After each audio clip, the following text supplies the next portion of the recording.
I don't have that kind of cash just sitting around. My parents stood in my apartment doorway, Dad's arms crossed, his face hard. Mom nodded behind him, her lips tight with disapproval. I glanced toward the next room where my 7-year-old son Ethan slept. His breathing rattled, even with the oxygen machine humming. Medical bills littered my kitchen table, each one a reminder of my struggles. $85,000. That's what the specialist said for the experimental treatment that could save Ethan's life. His rare heart condition wasn't responding to regular treatments anymore. Time was slipping away fast. I'm Olivia, 31, living in Columbus, Ohio. I teach middle school science and raise Ethan alone. His dad bailed when Ethan was diagnosed at 3, couldn't handle a sick kid. That was 4 years ago and I've been fighting solo ever since.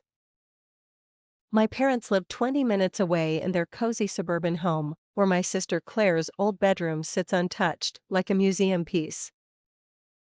Realistic, I echoed, my voice breaking. My son could die without this treatment. The doctor gave him 6 months if we don't act now. Mom stepped forward, touching Dad's arm to soften his words, but she didn't disagree. Honey, we know it's hard, she said. But we've already paid for 3 of his surgeries. We can't drain our retirement. I wasn't asking for a handout. A loan, I pleaded. I'll pay back every cent. I'll take a second job. Whatever it takes. Dad shook his head. Olivia, you're barely staying afloat. How would you repay us? Look into payment plans or medical financing. I'd spent weeks researching. Payment plans were too slow, Ethan didn't have years. Financing companies offered crushing interest rates, and most rejected me because of my existing debt. I've tried everything, I whispered. You're my last hope. Mom's face softened, and I thought she might sway Dad. But he cut in, voice firm. We can't, Olivia. We have to think about our future too. They left soon after. I watched their car disappear, their refusal weighing on me like a heavy fog. I sat by Ethan's bed that night, listening to the oxygen machine's steady hiss. His chest rose and fell unevenly, so peaceful in sleep, unaware his grandparents had turned us away. The next day I called everyone, cousins, aunts, anyone who might help. Most offered kind words and small sums that barely scratched the surface. Aunt Teresa sent $500 with a note wishing it could be more. Every bit helped, but it was like filling a lake with a dropper. 2 weeks later, I came home from a brutal day at school to find Ethan gasping, his lips tinged blue. Panic hit me hard. I called an ambulance. They rushed him to the hospital, where the doctor stabilized him, but the cardiologist's face was grim. His condition's worsening faster than we thought, Dr. Morrison said. Without that treatment, he's got 3 months, maybe less. I nodded, throat too tight to speak. My baby had 3 months unless I found $85,000. That night I started a crowdfunding campaign, pouring my heart into it, sharing photos of Ethan's bright smile from healthier days. Friends shared it, teachers donated, even some students' parents chipped in. But after 2 weeks I'd only raised $12,000, nowhere near enough. Claire's call caught me off guard. Her voice bubbled with excitement. Olivia, Jeffrey proposed. We're getting married. I forced a smile, my chest heavy. That's amazing, Claire. Congrats. Can you believe it? Mom and Dad are paying for everything. No budget limits. Jeffrey and I are dreaming of a destination wedding, maybe Italy or the south of France. It's going to be perfect. My grip tightened on the phone. No budget limits? None, she said. Dad says it's his little girl's big day and nothing's too good. We're meeting planners next week. The wedding was a year away, but they were already planning every detail to perfection. I stood in my cramped apartment, medical bills everywhere, Ethan struggling to breathe in the next room, while Claire raved about her limitless wedding budget. A cold knot formed in my chest, a realization that would grow sharper with time. The months that followed were a haze of hospital visits and growing hopelessness. I maxed out every credit card, took loans with brutal interest rates, and sold anything worth a dime. My grandmother's ring, my only heirloom from mom, went to a pawn shop for $800. I traded my car for a 15-year-old sedan that barely ran. I moved into a tiny studio to cut rent costs. Meanwhile, Claire's wedding plans steamrolled forward. Every family dinner, every call, every moment somehow turned to her big day. Mom and Dad were obsessed, sampling five-star menus, video touring Tuscany venues, debating flowers that cost more than my monthly pay. I tried to be happy for Claire, my little sister. We used to be close. But that bond faded as our parents' favoritism became clear. Claire was their golden child, honors graduate, fancy marketing job, dating respectable men. I was the screw-up, pregnant at 23 by a deadbeat, choosing teaching over money, unable to keep my son healthy. One July evening, Mom called. "Olivia, we need to talk about the wedding." "What about it?" "I was drained from summer school and 3 hours at the hospital with Ethan. Claire wants you as a bridesmaid, but the dresses are $300. You need to order yours soon." $300. That could cover 2 weeks of Ethan's meds. "I can't afford that right now," I said. A pause. "Olivia, it's your sister's wedding." "I know, but Ethan's medical bills." "You're always talking about his bills," Mom cut in, her voice sharp. "I get that he's sick, but life moves on. This is Claire's moment." I shut my eyes. "Can I think about it?" "The deadline's next week. Claire's counting on you." After we hung up, I sat in my dark studio and sobbed. How did it come to this? My son was dying, and my family was fixated on dresses and seating charts. Ethan's health kept slipping. The experimental treatment was off the table, we'd missed our chance. The doctors switched to palliative care, doing what they could to keep him comfortable. Each day I watched my son fade, his bright spirit dulled, just like his weakening body. He stopped asking about school, stopped dreaming of being a scientist when he grew up. Somehow he knew, as kids do, that his time was running out. I took unpaid leave from teaching to stay with him. My principal was kind, but no pay meant my finances, already a mess, fell apart completely. I applied for every grant, charity and assistance program I could find. Most had long wait lists or rules I didn't qualify for. In September, 5 months after my parents refused to help, Mom called, gushing about Claire's bachelorette party. They'd rented a Napa Valley villa for the weekend, 12 of Claire's friends, all expenses paid by our parents. Wine tastings, spa days, a private chef. It was magical, Mom said. Claire was so happy, you should have seen her. "How much?" I asked, unable to hold back. "Oh, maybe $10,000, she said. "Your dad handled it. Worth every penny for Claire's joy." $10,000.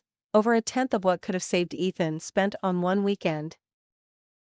Something broke inside me. The last shred of family loyalty I'd clung to crumbled. "Sounds wonderful," I said, my voice flat. "Olivia, I wish you'd be more excited about the wedding. Claire feels you're not supporting her." I laughed, a sharp, bitter sound. "Claire feels I'm not supporting her?" "She's noticed you're distant, and you still haven't confirmed about being a bridesmaid." "I can't afford the dress, Mom. I told you." "Maybe if you managed your money better, you wouldn't always be struggling." Her words stung like venom. Managed my money? As if I'd been reckless instead of fighting to keep Ethan alive. As if crushing medical debt was my fault, not the result of a broken system and a family prioritizing parties over their grandson. "I have to go," I said. "Ethan needs me." "Of course," Mom replied, her tone laced with judgment. "You know, Olivia, if you weren't so consumed by Ethan's problems, maybe you'd enjoy life more. Claire balances everything so well." I hung up without a word. October brought a biting cold that sank into my bones. Ethan was in and out of the hospital, his frail body losing a fight it couldn't win. The doctor spoke in whispers about weeks, not months. I stayed by his side, reading his favorite books, sharing stories about heaven, holding his hand through the pain. My parents visited now and then, usually en route to wedding errands.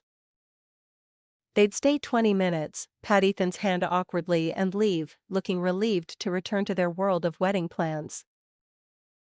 Claire visited once. She stood in the hospital room doorway, dressed in designer clothes worth more than my rent, and left after 5 minutes for a dress fitting. "He's so thin," Claire whispered in the hospital hallway as if I hadn't noticed. As if I hadn't watched Ethan waste away every single day. "Yeah," I said, keeping it short. "It must be so hard." Her hand grazed my arm, a gesture that felt more like a show than real comfort. "You're so strong, Olivia. You always have been." I'd heard strong too many times this year, mostly from people glad they didn't have to carry my burden. Strong enough to face this alone, strong enough to watch my son die while my family threw money at a party. "The wedding's in 3 weeks, Claire went on. "I really hope you'll be a bridesmaid. It'd mean so much, and maybe it'd be good for you, a break, something happy." A break? As if I could pause my son's dying, slip into a pricey dress and smile like everything was fine while Ethan fought for every breath. "I'll think about it," I lied. It was easier than explaining how her words cut me. 2 months earlier, the wedding invitations had arrived. Thick cardstock, gold embossing. Each one probably cost $50. I couldn't help it, I calculated everything now, turning their expenses into treatments we'd never afford. Those invitations could have paid for a month of Ethan's physical therapy. The venue deposit? A year of his meds. I later learned Claire's wedding cost $230,000. $230,000. The number screamed in my head, nearly 3 times what could have saved Ethan spent on one day. The venue was $80,000, almost exactly what I'd begged for. Flowers? $15,000. Food? $40,000. Claire's dress? $12,000. I pieced it together from overheard talks and Mom's casual comments. She didn't see what those numbers did to me, how each one stabbed like a blade. Or maybe she did and just didn't care. 2 weeks before the wedding, Ethan had a terrible day. His heart was failing, monitors blaring, nurses rushing in. I held his small hand, watching the team fight to stabilize him. They did, but Dr. Morrison pulled me aside after. "Olivia, he doesn't have long. Days, maybe a week. You should call family to say goodbye." I called my parents. Dad answered, distracted. "Olivia, we're in the middle of rehearsal dinner plans. Can it wait?" "Ethan's dying," I said, voice empty. "The doctor says days." A pause. "Oh, Olivia, I'm so sorry. Do you need us to come?" Did I need them? My son, their grandson, was dying and he was asking if I needed them. "Yes," I said. "Ethan would want to see you." "We'll try tomorrow," he said. "We've got the final venue walkthrough in the afternoon, but maybe morning." They came at 10 a.m., Starbucks cups in hand. They stayed 15 minutes. Ethan was barely awake, his breathing rough despite maxed out oxygen. Mom dabbed her eyes with a tissue, probably pricier than Ethan's breakfast. Dad stood by the door, checking his watch twice. "We have to go," Dad said. "The florist is expecting us at 11. "The florist," I echoed, voice hollow. "For the centerpieces. No time for mistakes this close to the wedding." Dad didn't see the irony. He stood in the room where his choice, flowers over family, was about to take its final toll. They left, promising to return soon. Empty words I knew they wouldn't keep. Claire never came to say goodbye to Ethan. She was caught up in wedding crises, like a sick cellist in her string quartet needing a replacement. That warranted endless frantic calls. Ethan died on a Tuesday morning, 3 days before Claire's wedding. He slipped away in his sleep, his small hand in mine. The nurse who pronounced him dead cried harder than my parents would when I told them. Mom's first words? "Oh, Olivia. No. What terrible timing." Terrible timing. Because my son's funeral might disrupt their wedding plans. That's when something broke inside me. Grief consumed me, but beneath it a cold clarity grew. They'd made their choice, now I'd make mine. Ethan's funeral was set for Friday, 2 days before Claire's Sunday wedding. I didn't ask them to change the wedding date. I didn't beg Claire to postpone. I knew their answer and couldn't stomach hearing why their party mattered more than my son's burial. But I never expected them to ask me to move his funeral. Mom called Wednesday evening. "Olivia, we need to talk about the funeral." I sat in Ethan's room surrounded by his dinosaur poster, his park rocks, the unused science kit I got him last Christmas. "What about it?" "Friday's tough for us. The rehearsals that afternoon, then the dinner. Everything's booked, deposits paid. Could you move it to Thursday or maybe next week?" I stared at the wall, stunned. "You want me to change my son's funeral because it clashes with your rehearsal?" "It's not just that, Olivia. We've got guests arriving, Jeffrey's family flying in from Atlanta. Your dad's giving a toast at the dinner. We can't miss it." "Ethan's your grandson," I said. "You'll be there to honor him, right? But Thursday's better for everyone." "Everyone," I repeated, voice dead. I'd crossed into a place beyond anger or pain, where feeling anything felt impossible. "You want me to bury my 8-year-old a day early so you don't miss cocktails?" "Don't be dramatic," Mom said. "We're trying to support you and Claire. Why can't you be flexible? You know how important this wedding is to your sister." I hung up. Words weren't safe anymore. The funeral stayed on Friday. I planned it myself, paid with money borrowed from my principal, who'd shown more support in a year than my parents ever had. The funeral was small, just 20 people. Aunt Teresa showed up, along with some teachers and parents of Ethan's old classmates. My parents arrived 45 minutes late, dressed for the wedding events they'd rush to next. They stayed for the service but bolted afterward, skipping the reception I'd put together at my apartment. "We have to go," Mom said, her kiss barely brushing my cheek. "Claire stressed about seating charts. But it was a lovely service, Olivia. Very tasteful." Tasteful. My son's funeral was tasteful. I watched them drive off to their urgent wedding errands, and something in me hardened to stone. The grief was still there, heavy and relentless, but it was locked behind a wall of icy clarity. Saturday, I sat alone in my apartment, surrounded by sympathy cards and unpaid medical bills. The crowdfunding campaign that raised $12,000 was long closed, spent on treatments that only delayed Ethan's death. I owed $73,000 in medical debt, had $25,000 in maxed-out credit cards, and was 2 months behind on rent. Ethan's death didn't end my financial nightmare.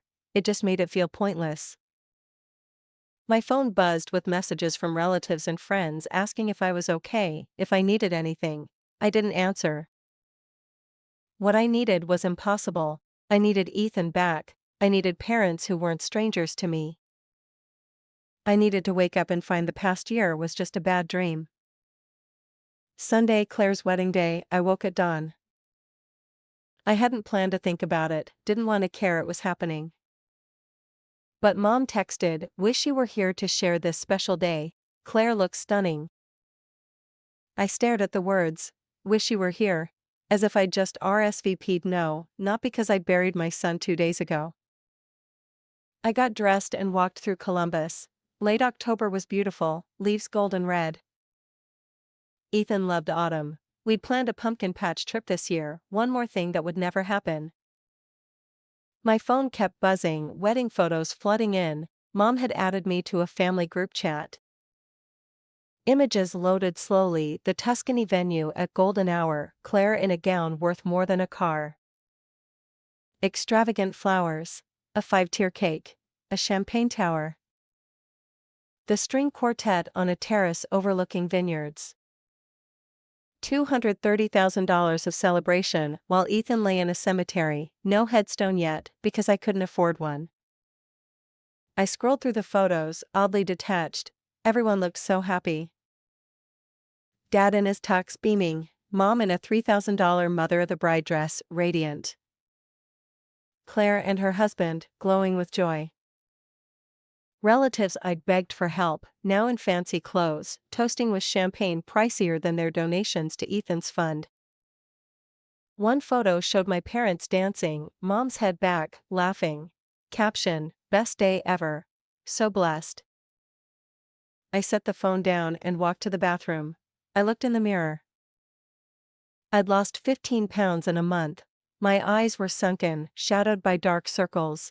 I looked a decade older. I looked like someone who'd watched their child die while their family celebrated.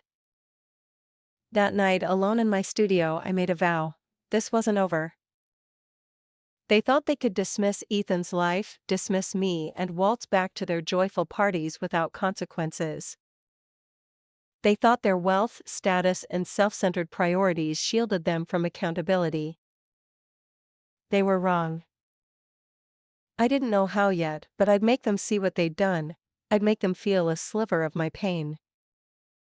Not revenge, justice, a reckoning.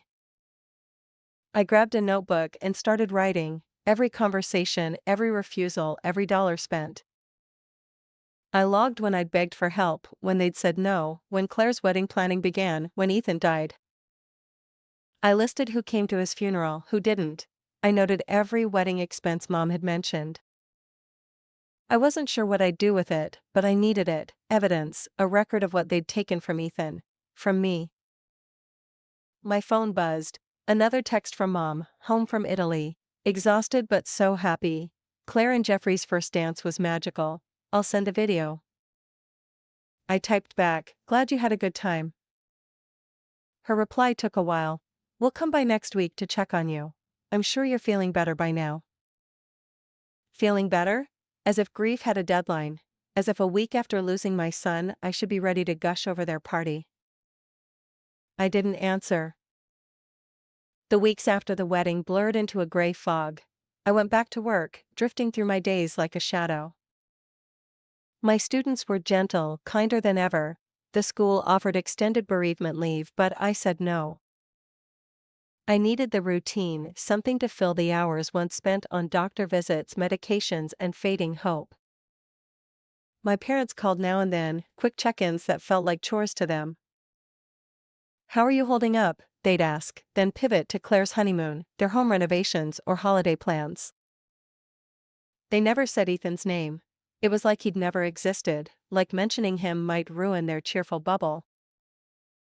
Claire texted once, I'm sorry about everything.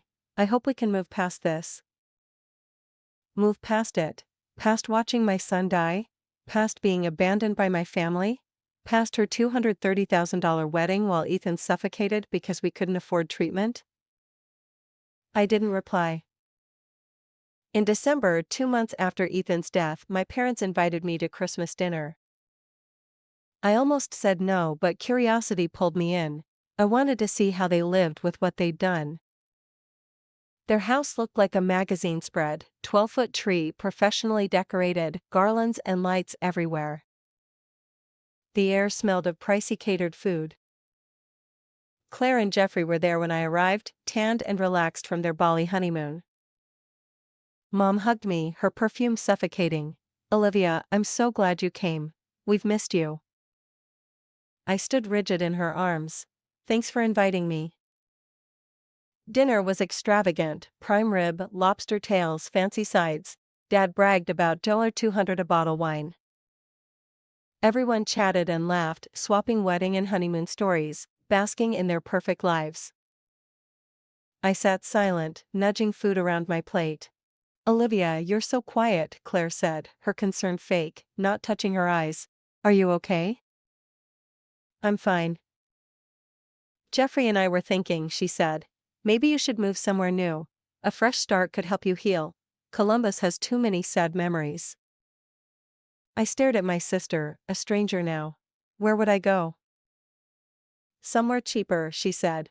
I know you're struggling. Jeffrey's company has an office in Kansas City, lower cost of living. We could help you settle. Help me leave. Erase the reminder of their choices. I'll think about it, I lied. Dad cleared his throat. Olivia, your mom and I have been talking about your situation. We think bankruptcy's the way to go, he said. You'll never pay off those medical bills on a teacher's salary. Wipe the slate clean, start over. Start over. As if Ethan was a mistake to erase, a financial glitch to fix. We could connect you with a good bankruptcy attorney, Mom added. Your father knows a few. I set my fork down. You know what would have helped? $85,000 15 months ago. The table went quiet. Claire glanced at Jeffrey, uneasy. Mom's smile froze. Olivia, Dad warned, voice sharp. We've been over this. Have we? I don't recall much discussion. You said no and that was it. We made a tough call based on our finances, he said. Your finances. I gestured at their lavish home. This doesn't scream struggle. Neither does a $230,000 wedding. Claire's face reddened. That's not fair. Isn't it? I stood, my chair scraping their polished floor. You spent nearly 3 times what could have saved Ethan on a party. Flowers, cake, a dress you wore once. Olivia, enough, Dad snapped, standing too, face flushed with anger. We made the choice we thought was right. We're not apologizing for supporting Claire's happiness. What about supporting Ethan's life? I shot back. He was sick, Mom said, voice trembling. The doctor said the treatment wasn't guaranteed to work. So you wouldn't spend money on a chance to save him, but you'd blow twice that on centerpieces thrown out the next day? Get out, Dad said. If you're going to be disrespectful, leave. I grabbed my coat. Don't worry, I'm gone. You're just bitter because your life's a mess, Claire called after me. It's not our fault you made bad choices. I stopped at the door and turned. They stood together, Mom, Dad, Claire, Jeffrey, a wall of self-righteous comfort. Bad choices, I echoed. Like trusting family, like thinking blood meant loyalty, like believing you'd pick your grandson over a party. I walked into the frigid December night and climbed into my battered car. Through the window I saw them settle back to their lavish dinner, probably already calling me dramatic, unstable, ungrateful. That was the last time I spoke to them for 4 years. Life went on as it does. I filed for bankruptcy as Dad suggested, erasing most of my medical debt but tanking my credit for years. I moved to a cheaper apartment in a rougher neighborhood. Tutoring gigs at night and during summers kept me afloat. I existed, but I didn't live. Still, I planned. I wasn't ready to confront them, too broken, too consumed by grief and survival. But I was patient. I watched from afar, tracking their lives on social media they didn't know I could see. I added to my notebooks, documenting everything. I waited. A year after her wedding, Claire got pregnant. Mom posted endlessly about the pregnancy, the baby shower, the nursery. Sophia, their daughter, arrived healthy and perfect. Photos showed my parents beaming, cradling their first grandchild, as if Ethan had never been. A cousin commented on Mom's Facebook post, "Your first grandchild. So exciting." Mom replied, "Yes, we're over the moon."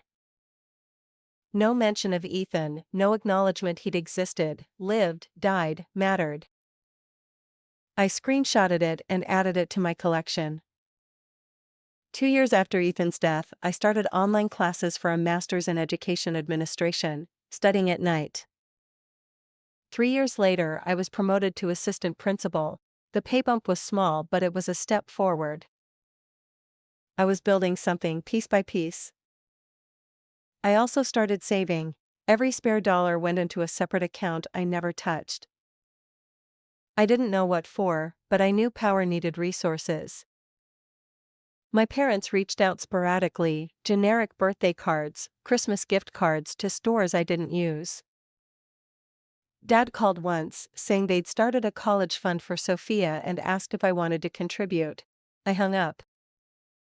Claire sent a birth announcement for her second child, a boy named Jackson.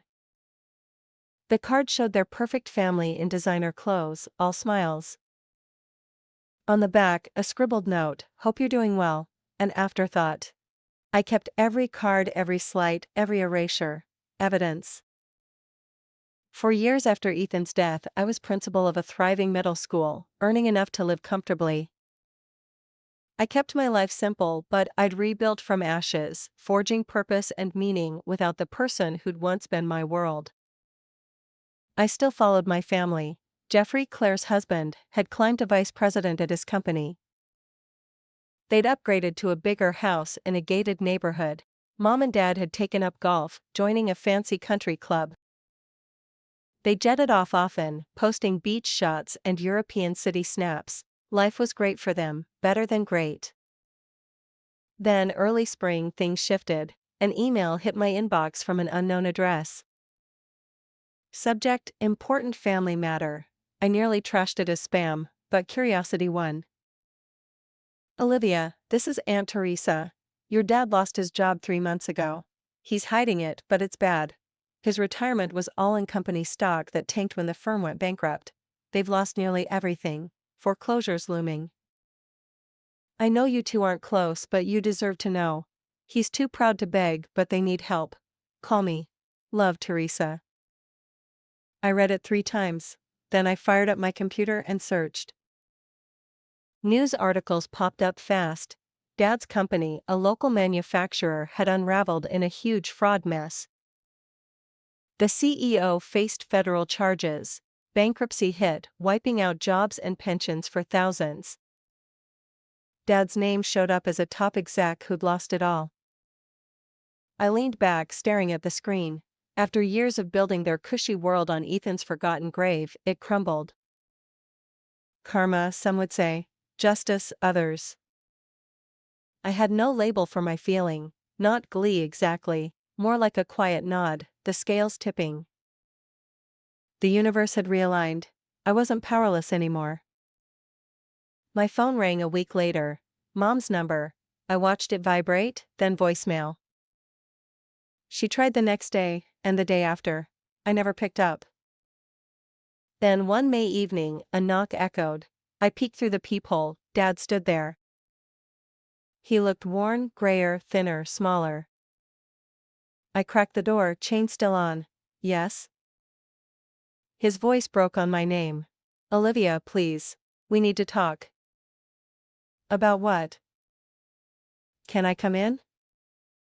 No. He winced. I know things are rough between us. We messed up, but we're family. We need help. Help? The word felt foreign on my tongue. I lost my job. You must have heard. We're drowning financially. The house is going into foreclosure. Your mom's insurance lapsed, and she needs care for some health stuff. We're asking our girls for support. Claire and Jeffrey are pitching in, but they've got their own kids now. We figured you could chip in something small, a loan maybe that we'd repay when things turn around for you. I met his eyes through the door gap. When my situation improves? I know you're doing well. Saw online you're a principal now. That's solid pay. We wouldn't beg if we had a choice. Desperate? I murmured. Funny, I remember desperate. His cheeks flushed. Olivia, come on. Don't drag up old stuff now. Don't I? My smile came sharp, not warm. You're asking for money because you're broke, I said. Sounds familiar. It's different, Dad stammered. How? We're your parents. Ethan was your grandson. Silence hung between us, a gaping void. How much do you need? I asked. His eyes lit up with hope. About $90,000 for the house. It'd save it. Even $20,000 or $30,000 could buy us time. $90,000. More than what could have saved Ethan. A cold finality settled in my chest. I'll think about it, I said, shutting the door in his face. Leaning against the wall, I smiled. After 4 years of waiting, planning, rebuilding from nothing, my moment had come. The reckoning was here.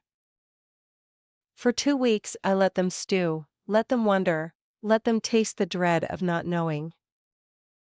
Their situation worsened daily, I knew because I checked public foreclosure listings. Their house, my childhood home, was set for auction in 45 days. Mom called 17 times, Dad called 9.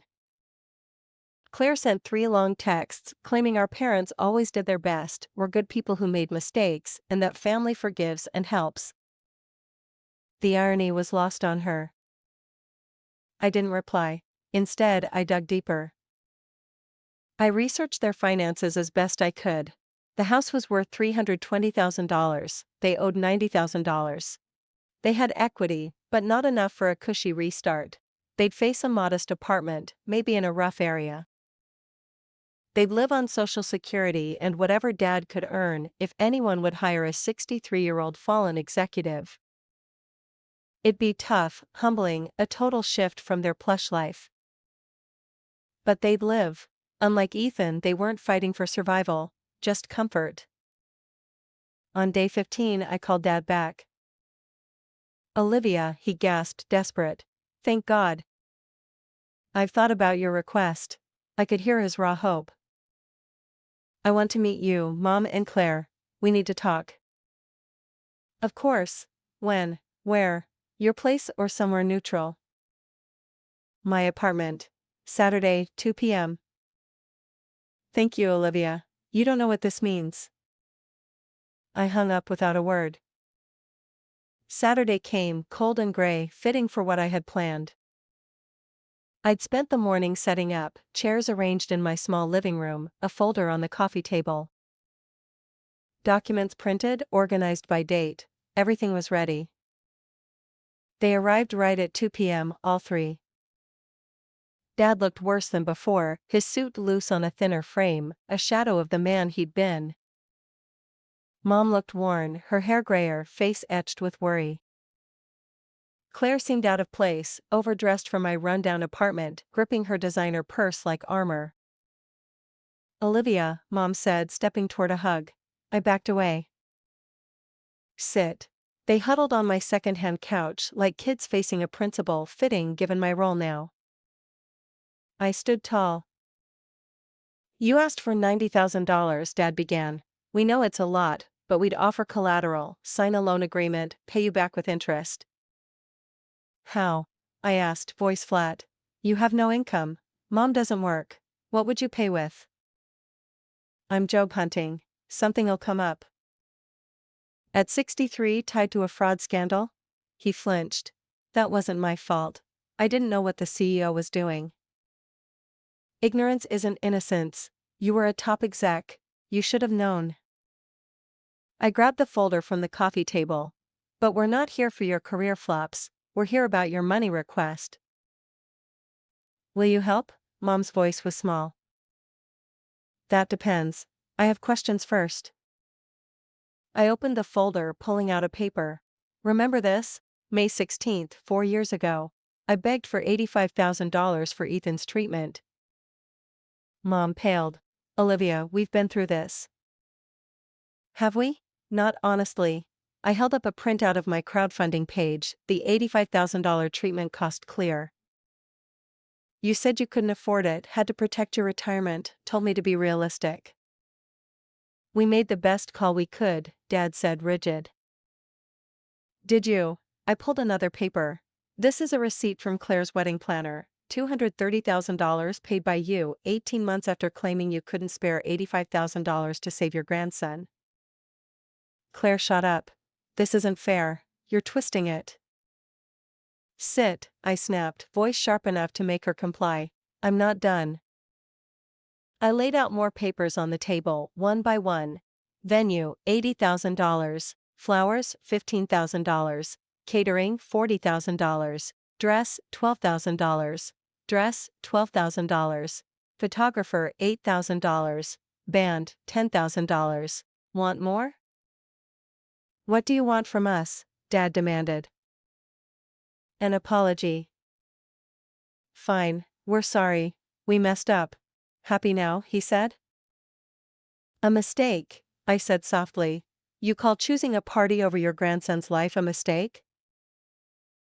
"We didn't know he'd die," Mom whispered.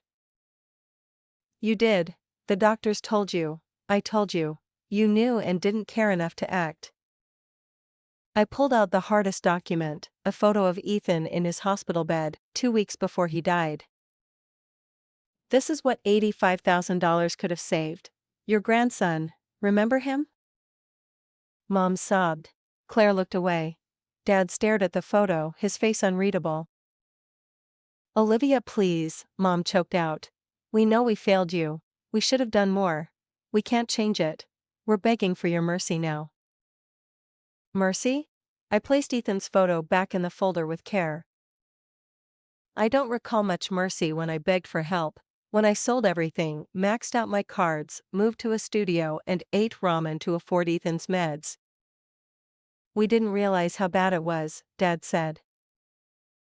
Didn't you? I told you repeatedly, showed you the bills, explained he'd die without treatment. What wasn't clear? Silence. But you understood Claire's wedding perfectly. The centerpieces had to be flawless, the venue perfect, your daughter deserved the best money could buy. I sat across from them, voice steady. Here's what I've learned in 4 years. You didn't help Ethan because you didn't want to. It wasn't about money, you had it. It was about choice. You chose what mattered.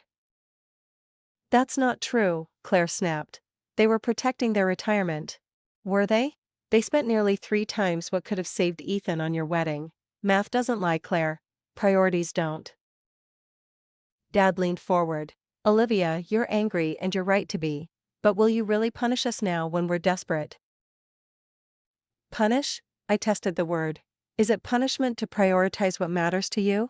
To choose your resources over someone else's crisis? That's what you taught me when Ethan was dying. So you won't help? Mom asked, voice flat. I didn't say that. I pulled a check from the folder, already written for $90,000. Their faces lit with hope, raw and desperate. But there are conditions, I said. Anything, Dad said fast. We'll sign a loan agreement, pay interest, offer collateral. It's not about repayment. I set the check on the table, dated today. First condition, you admit right now that you chose Claire's wedding over Ethan's life. That you had the money and refused to help. Say it. They stared. Claire glared at them. You don't have to. She's humiliating you.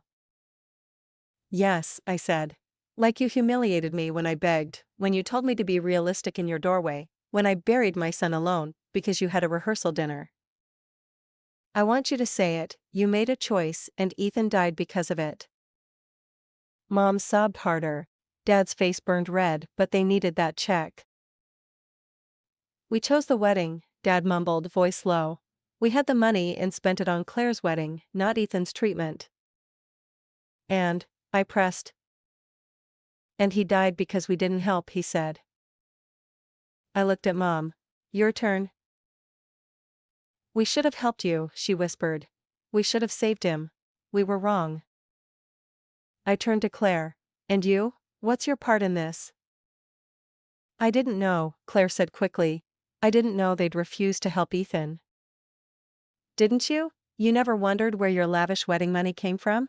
Never thought it was odd I asked you to move your bachelorette party because Ethan was hospitalized, and you said no? Never questioned having your wedding 3 days after his funeral? She had no response. Here's the second condition, I said. You take this money, save your house, and never contact me again. No cards, no gifts, no calls. You erase me from your lives like you erased Ethan. Olivia, you can't mean that, Mom said. We're family. No, we share DNA. Family shows up. Family sacrifices. Family doesn't let kids die while planning parties. I opened my door. Those are my terms. Take the check or leave. 60 seconds. They exchanged glances, weighing pride against desperation. At 43 seconds, Dad grabbed the check. We accept. Good. There's a no-contact agreement on the table. Sign it. They signed without reading, Dad's hand shaky, Mom's trembling through tears, Claire's sharp with anger. I handed them the check. Go. Olivia, Dad started. You agreed. No contact. Leave. They shuffled out, Mom sobbing, Dad slumped, Claire stiff with rage. I locked the door. In the dim glow of my bedroom lamp, I sat on the edge of my bed, my laptop balanced on my knees. The room felt smaller than usual, the walls closing in with the weight of what I'd just done. My fingers hovered over the keyboard for a moment before I logged into my online banking. The screen refreshed, and there it was, the stark reality staring back at me. $12,000. Just $12,000 left in the account that had once held the fruits of years of relentless saving. The $90,000 I'd handed over in that check was gone, transferred out that very morning to make sure it would clear without a hitch. I leaned back against the headboard, letting out a slow breath. Years of scrimping, skipping vacations, buying generic brands, turning down invitations to dinners out with friends, all evaporated in a single act. I'd built that nest egg penny by penny, a fortress against the uncertainties life had already thrown at me. It was my safety net, my proof that I could stand on my own after everything. And now? It was reduced to a fraction, barely enough to cover a few months' rent if things went south. But as I stared at the number, a strange calm settled over me. This wasn't a loss. It was an investment, in justice, in closure, in finally breaking free. I closed the laptop and set it aside, my mind already shifting to the next step. I wasn't done. Not by a long shot. The confrontation in my living room had been the climax, but the real fallout was just beginning. I opened my email client, my cursor blinking in the compose window. Aunt Teresa's address was already in the to field. I drafted this message months ago, refining it in quiet moments when the anger simmered just below the surface.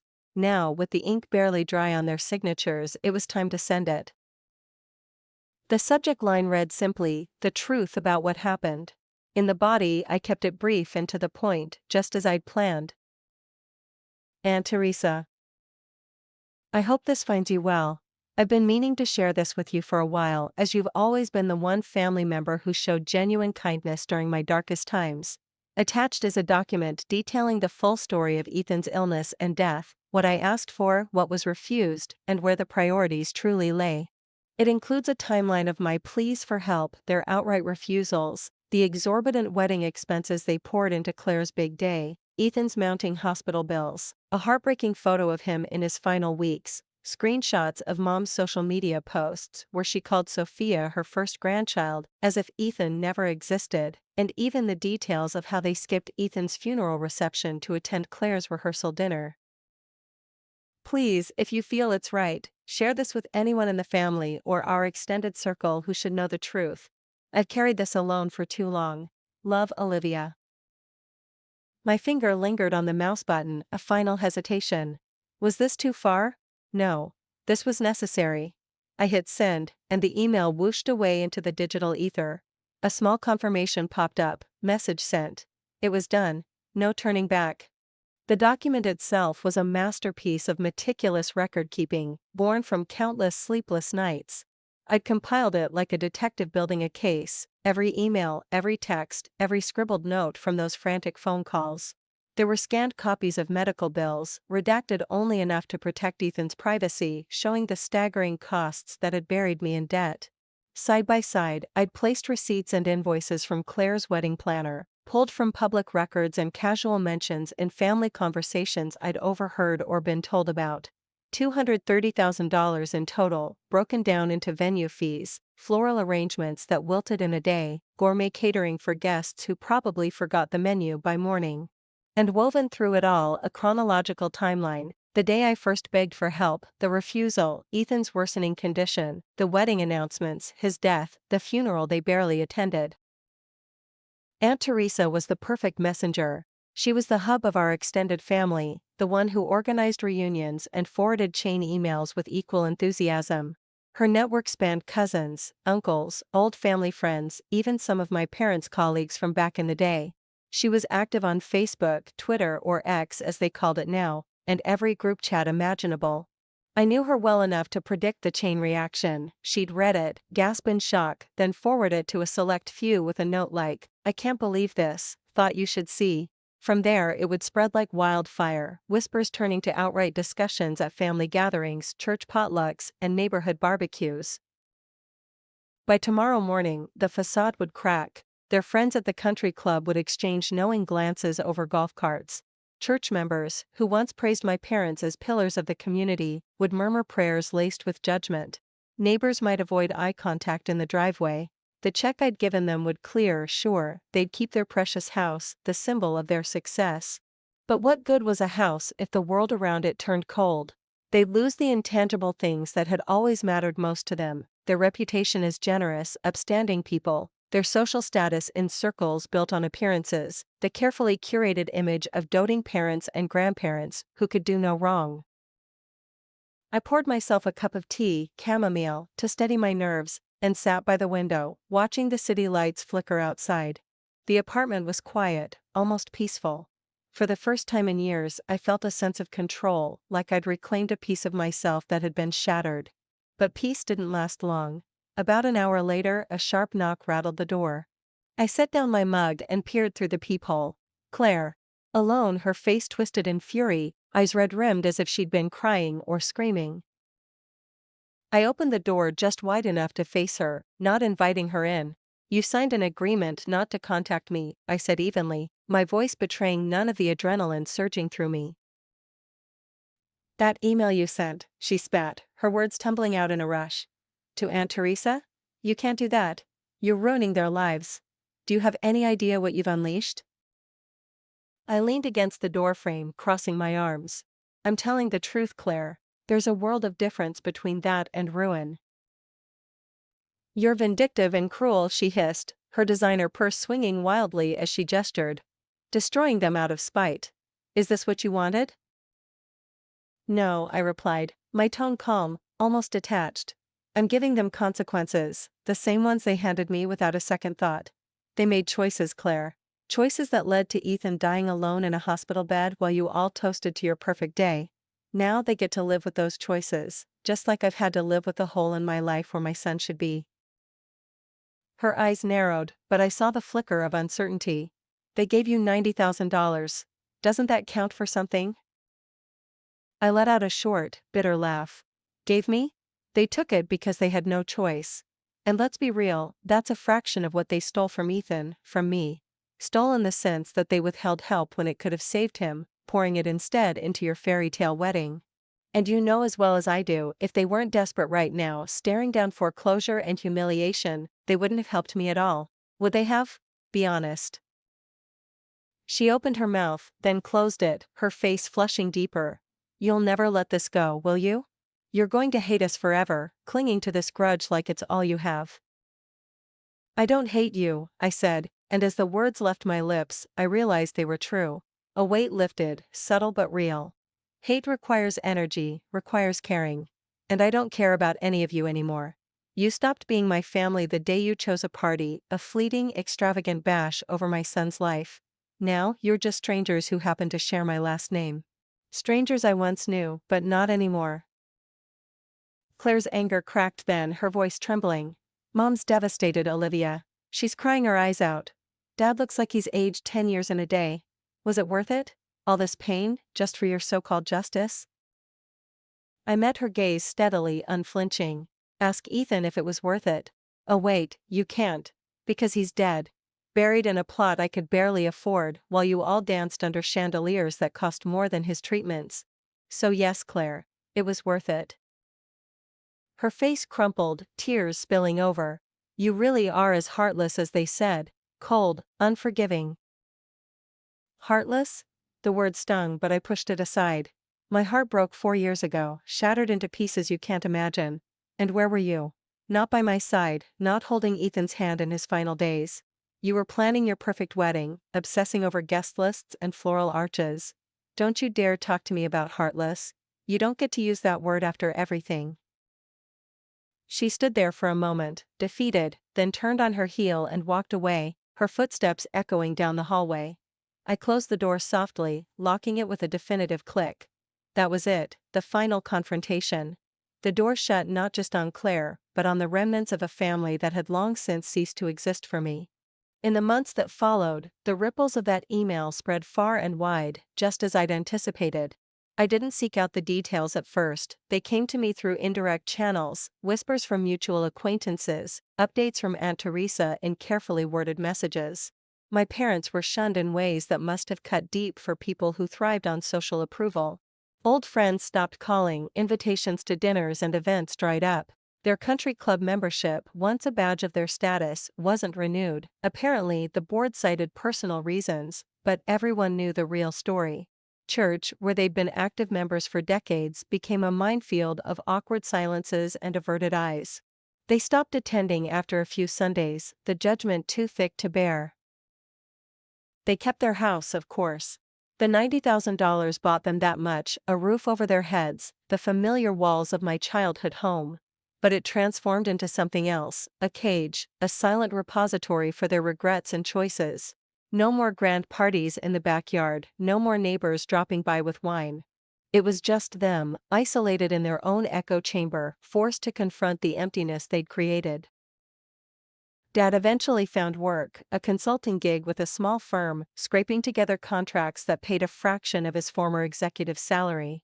Gone were the six-figure bonuses, the corporate perks. He was a shadow of the confident man who'd once lectured me on being realistic. Mom, meanwhile, developed anxiety issues that spiraled into full-blown panic attacks. She started therapy, or so I heard, sessions paid for out of pocket now that their insurance had lapsed. It was a humbling fall from carefree retirees to a couple pinching pennies, reevaluating every expense. Claire and Jeffrey packed up and moved states away, fleeing the fallout like rats from a sinking ship. Last I heard, they settled in some sunny suburb out west, starting fresh where the scandal hadn't yet reached. Their once elaborate Christmas cards, those glossy productions with professional photos and heartfelt, or so they seemed, messages, stopped coming altogether. No more updates on their perfect life, no more boasts about milestones. Silence. And then there was the rumor that hit me hardest, though not in the way I'd expected. I heard through a distant cousin that Mom had started telling people I was dead. It's easier, she apparently said, than explaining why her daughter wants nothing to do with her. It was a twisted kind of erasure, mirroring how they'd wiped Ethan from their narrative. But it didn't hurt like I thought it would. Instead, it confirmed what I'd already accepted: I was dead to them. The version of me they'd known, the compliant daughter who took scraps of affection, who stayed quiet to avoid rocking the boat, who swallowed her pain to maintain some semblance of peace, that person had died alongside Ethan. What remained was someone stronger, forged in fire, unwilling to bend anymore. As for me, I kept building. Life didn't stop, it evolved. I threw myself into my role as principal, shaping a school where kids like Ethan, those facing challenges, whether health or otherwise, felt seen and supported. I dated cautiously at first, dipping my toe into relationships with men who understood loss, who didn't flinch at my story. One, a kind-hearted teacher from a neighboring district, became more than casual. We shared quiet evenings talking about dreams, not just past pains. I made real friends, too, the kind who showed up unannounced with coffee on tough anniversaries, who listened without judgment, who celebrated my small victories. No more superficial ties bound by blood, these were chosen bonds, sturdy and true. Travel became my solace. I saved again, slower this time, and ventured to places Ethan would have loved. The Grand Canyon, where I scattered a pinch of his ashes at sunset, imagining his wide-eyed wonder at the vastness. A beach in Hawaii, waves lapping as I released more, whispering stories of the ocean's mysteries he'd have adored. European cities with museums full of science exhibits, spots in nature reserves where wildlife roamed free. Each trip was a tribute, a way to live for both of us. I'd sit in those moments, feeling his presence, not in grief, but in quiet joy. The $90,000? It was worth every cent. Not because they deserved the bailout, they didn't. But because it gave me closure I'd chased for years. I'd risen from nothing, proven I could thrive without them, and then, in a final act, shown mercy they never extended to me or Ethan. It was my way of rising above, of saying, I am better than what you made me endure. And with that I walked away, leaving them to stew in their consequences. No more looking back, no more what-ifs. Some might call my actions cruel, preaching that true forgiveness means letting go without strings, helping freely even when hurt. But those voices come from privilege, From people who've never had to choose between medicine and electricity, never buried their child with money begged from strangers while family splurged $230,000 on ephemeral luxuries like flowers that faded and cake that was eaten and forgotten. I gave them exactly what they asked for, on my terms. I fulfilled whatever lingering duty I felt as their daughter one last time, then firmly closed the door they'd slammed shut on Ethan when he needed them most. In the end, revenge wasn't about cruelty.